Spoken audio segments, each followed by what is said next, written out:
So hello hi everyone, welcome back to my YouTube channel. हमारे YouTube channel पे आपका स्वागत है। हम दोनों फिर से आ चुके हैं न्यू रिएक्शन वीडियो के साथ। मैं हूं विकास मौर्य।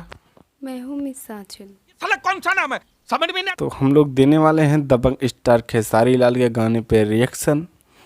जो गाना है जा ये जान सेटिंग करा के जा। आपने ये गाना तो देखा होगा? नहीं। अरे यार देखा होगा। 148 मिलियन इसका व्यूज है।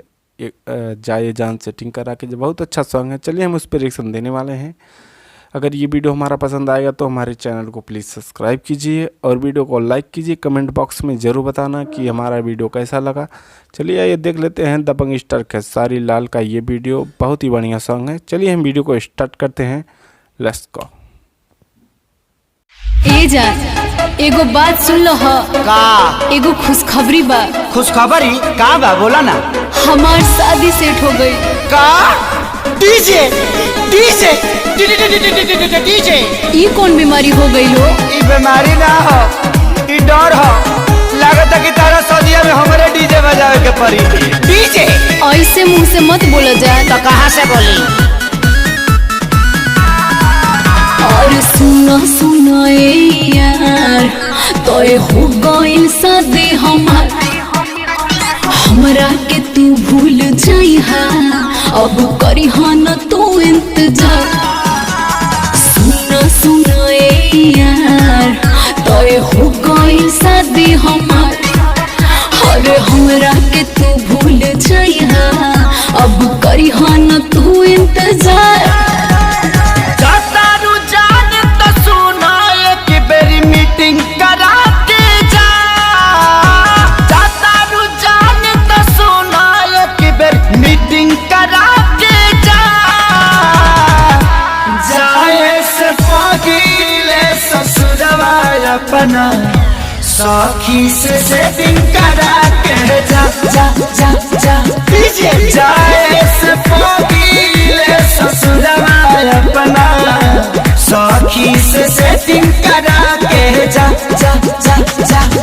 ए जान तू जाने तू जवान से मिलल तो बुझाला कि राशन के परी से मिलल बनी। गलती हो रहा है, राशन नहीं राशन। डिप्रेशन है, डिप्रेशन सिचुएशन।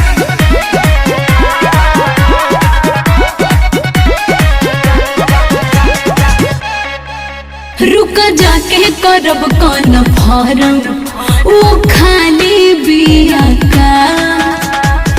हमरा खानी प्यार कहरे वाली की जाली बिया का का का का।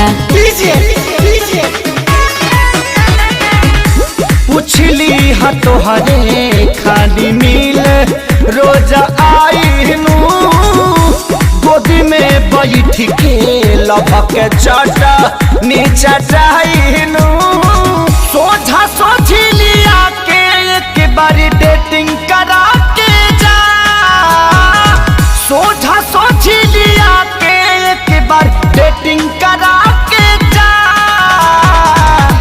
जाए से पगीले ससुरवा अपना सखी से सेटिंग करा के जा जा जा जा। जाए से पगीले ससुरवा अपना सखी से सेटिंग करा के जा जा जा जा। देखो जान तू जा दर तो जा, लेकिन हम सूतम कम दौड़म ज्यादा। यो